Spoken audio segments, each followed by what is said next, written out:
নমস্কাৰ মৰমৰ ছাত্ৰছাত্ৰীসকল, তোমালোক সকলোকে এমডি টিউটৰিয়েল চেনেলটোলৈ স্বাগতম জনাইছোঁ।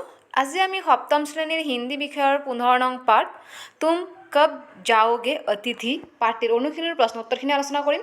তোমালোকে যদি মোৰ চেনেলটোত প্ৰথমবাৰৰ বাবে আহি থাকা তেন্তে চেনেলটো ছাবস্ক্ৰাইব কৰি ল'বা আৰু ভিডিঅ'টো স্কিপ নকৰাকৈ শেষলৈকে চাবা বুলি আশা ৰাখিছোঁ। ব'লা তেন্তে ভিডিঅ'টো এতিয়া আৰম্ভ কৰোঁ। 1 নম্বৰ কুৱেশ্যন আছে, निम्नलिखित प्रश्नों के उत्तर पूर्ण वाक्य में दो। क लेखक अतिथि को दिखाकर कैलेंडर के तारीखें क्यों बदल रहे थे?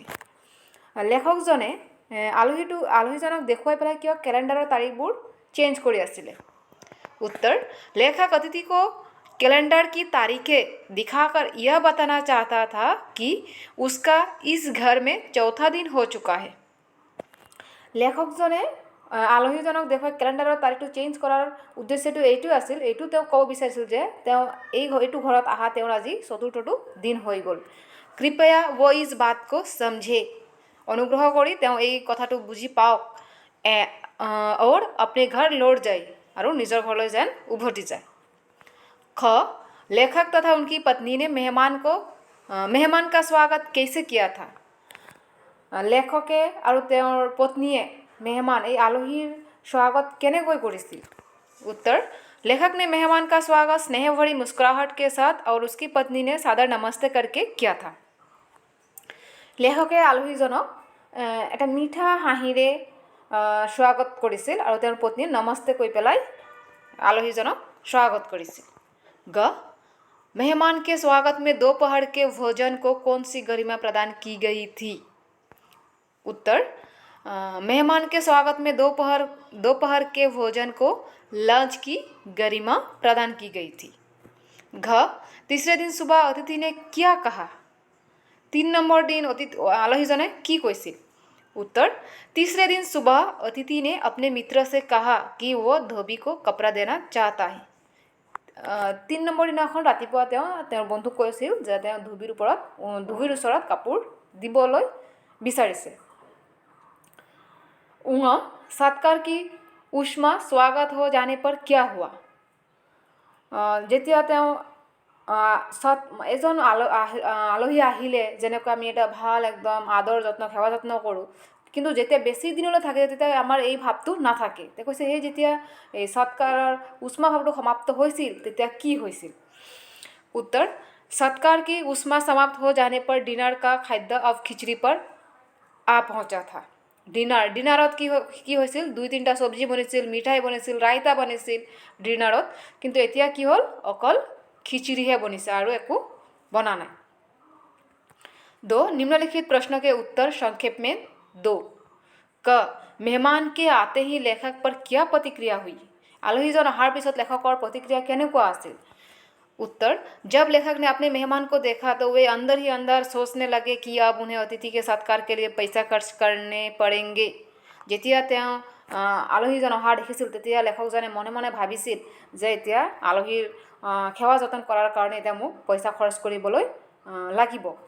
उनकी आर्थिक स्थिति उतनी अच्छी नहीं थी और लेखक और आर्थिक स्थिति इमान ভাল नासिल। फिर भी उन्होंने एक स्नेह भरी मुस्कुराहट के साथ गले लगाते हुए अतिथि का स्वागत किया। तथापिও তেওঁ এটা মধুৰ বা মিঠা হাঁহিৰে আলহীজনক स्वागत কৰিছিল। ख मेहमान के स्वागत में रात्रि भोज को किस प्रकार गरिमापूर्ण बनाया गया था?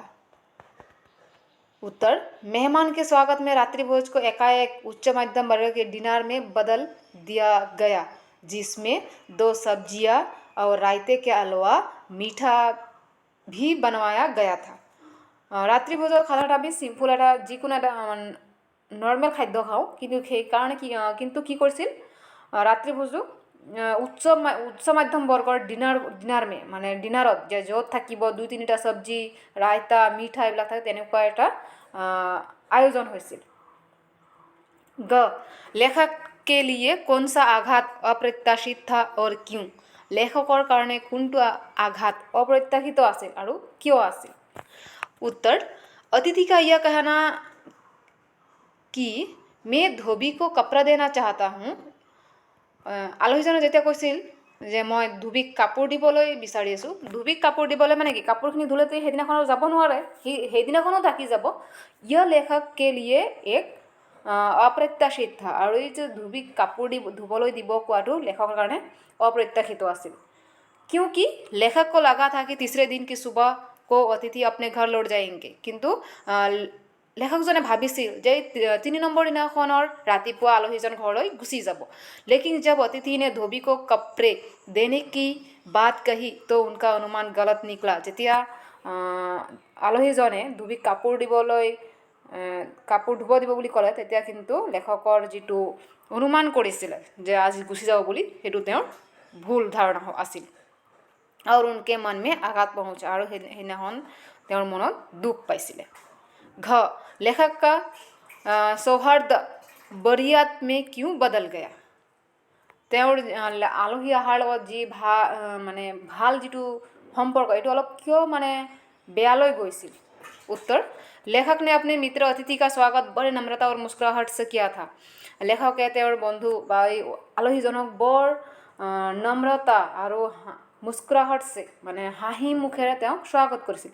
पहले दिन दोनों कमरे में बैठ परिवार, बच्चे, नौकरी, फिल्म, राजनीति सहित यहाँ तक कि पुरानी प्रेमिकाओं को लेकर भी खूब ठहाके मारते हुए बातें किए। प्रथम दिनाখন प्रथम দুদিন কি হৈছিল, তেওঁৰ ঘৰ পৰিবাৰ, ল'ৰা ছোৱালী, চাকৰি বাকৰি, ফিল্ম, ৰাজনীতি বা তেওঁৰ পুৰণি প্ৰেমিকা যিমান যি কথা আছিলে চব পাতি শেষ কৰিলে।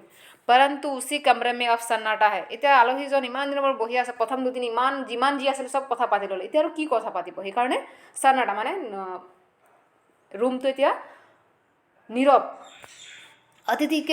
अतिथि का चौथा दिन तक ठहरना लेखक के लिए असहनीय हो चुका था। और लेखকৰ কাৰণে এই চতুৰ্থ দিন আলহীজন থকাটো তেওঁৰ আৰু মানে সহ্য কৰিব পৰা क्षमताটো নাইকিয়া হৈছিল। लेखक की कोमल वाणी में अब धीरे धीरे कठोरता आने लगी थी। लेखকৰ কোমল মানে মধুৰ মিঠা মাতত এতিয়া লাহে লাহে কঠোৰতা আহিবলৈ ল'লে। इस कारण अब लेखक का सौहार्द बरियत में बदल गया। আৰু এই কাৰণে লেখকৰ যিটো सौहार्द आছিলে সেইটো এতিয়া লাহে লাহে बोरिंग হ'বলৈ লাগিল।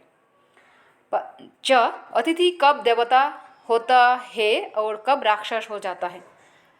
अतिथि বা আলহী কেতিয়া দেৱতা হয় আৰু কেতিয়া ৰাক্ষস হৈ যায়।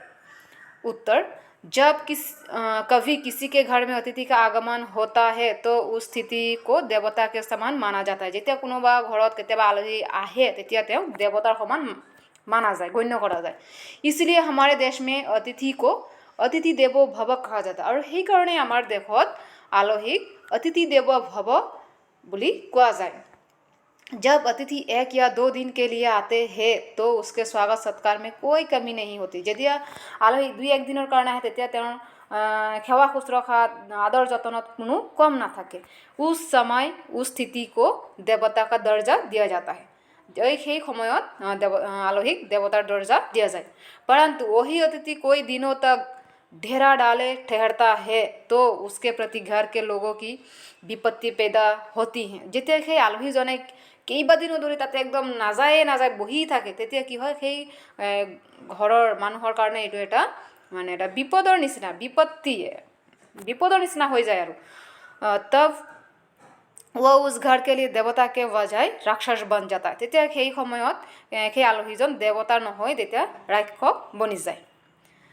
क्वेश्चन नंबर 3 उत्तर दो। क लेखक ने अतिथि को विदा लेने का संकेत किन किन उपायों से दिया। लेखकजने आलहीजनक गुसी যাবলৈ संकेत की उपायरे दिছিল। उत्तर, लेखक ने अतिथि को विदा लेने का संकेत कोई तरह के उपायों से दिया है, जैसे कैलेंडर के तारीखे को दिखाकर, कैलेंडर तारीख देखवाई पेलाय। 2 नंबर, चांद पर जाने वाले एस्ट्रोनॉट का उदाहरण देखवार, এই চন্দ্ৰলৈ যোৱা এই মহাকাশচাৰীসকলৰ উদাহৰণ দি পেলাই ইংগিত দিছিলে। 3 नंबर, होम स्वीट होम का उदाहरण देते हुए कहना कि लोग दूसरों के होम की स्वीटनेस को काटने ना दौड़े। होम और स्वीट होमर उदाहरण दी पेलाई তেওঁ কৈছিল যে दूसरों लोगों के होम में আনৰ ঘৰত সুইটনেছ को काटने ना दौड़े, মানে মানুহৰ যিটো ঘৰৰ এটা মাধুৰ্য বা যিমান মৰম চেনেহ এইবিলাক যাতে বেয়া কৰিবলৈ নাযায়। ख अतिथि ने अपेक्षा से अधिक रुक जाने पर लेखक के मन में क्या क्या प्रतिक्रियाएं हुई उन्हें छाँटकर क्रम से लिखे। অতিথি আলহীজনে মানে মানে বেছি দিন থাকি যোৱাৰ কাৰণে লেখকৰ মনত কি প্ৰতিক্ৰিয়া হৈছিল সেইবোৰ লিখিবলৈ দিছে क्रम अनुसारे। अतिथि के अपेक्षा से अधिक रुक जाने पर लेखक के मन में तरह तरह के प्रतिक्रिया उत्पन्न हुए थे।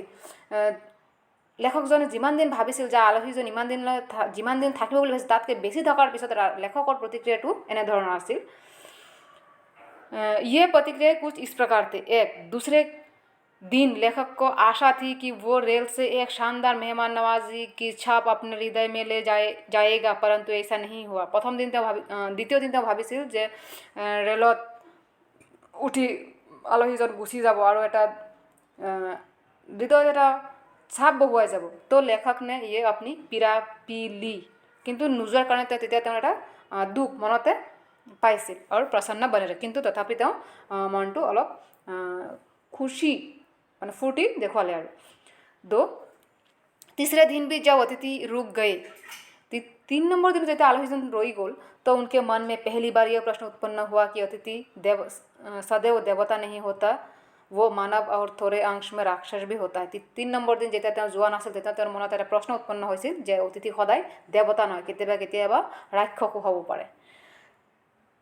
3, चौथा दिन भी जब अतिथि नहीं गए तो अतिथि के प्रति उनका हृदय धीरे धीरे बोरियत में रूपांतरित होने लगा। चतुर्थ दिन 4 নম্বৰ দিনাখনো যেতিয়া আলহীজন যাবলৈ বিচৰা নাছিল তেতিয়া তেওঁ লাহে লাহে অলপ আমনি লগা হ'ল আৰু আমনিদায়ক তেওঁৰ লাগি গ'ল আৰু পৰিস্থিতিটো যে কিয় যোৱা নাই আলহীজন। 4, 5वें दिन की सुबह तक की उनकी सहनशीलता टूटने ही वाली थी। 5 নম্বৰ দিনাখন তেওঁৰ আৰু সহ্যৰ ক্ষমতা প্ৰায় নোহোৱাই হৈছিল। उन्हें लगा कि अगर वो आज भी नहीं गए तो वो लड़खड़ा जाएगा, আৰু সেইদিনাখন যদি তেওঁ নাযায় তেতিয়াহ'লে তেওঁ আৰু মানে এই আলহীজনক সেৱা যত্ন তেওঁ আৰু কৰিব নোৱাৰিব কিজানি। अतः विपत्ति भाव से उनके मन से एक ही बात निकलती हैं कि अतिथि तुम कब जाओगे। আৰু তেওঁ এনেকুৱা বিৰক্তি ভাৱ এটা আহিছিল যে আৰু কেতিয়া যাব মানুহজন, আলহীজন কেতিয়া যাব, আৰু তেওঁ মানে অসহ্য হৈ গৈছে আৰু। তো মৰমৰ ছাত্ৰ ছাত্ৰীসকল, আজিৰ ভিডিঅ'টো ইয়াতে সমাপ্ত হৈছে। ভিডিঅ'টো চাই ভাল পালে লাইক কৰিব, আৰু এতিয়ালৈকে যদি মোৰ চেনেলটো ছাবস্ক্ৰাইব কৰা নাই তেন্তে চেনেলটো ছাবস্ক্ৰাইব কৰি ল'বা আৰু ভিডিঅ'টো তোমাৰ বন্ধুবৰ্গৰ সৈতে শ্বেয়াৰ কৰি দিবা। ধন্যবাদ।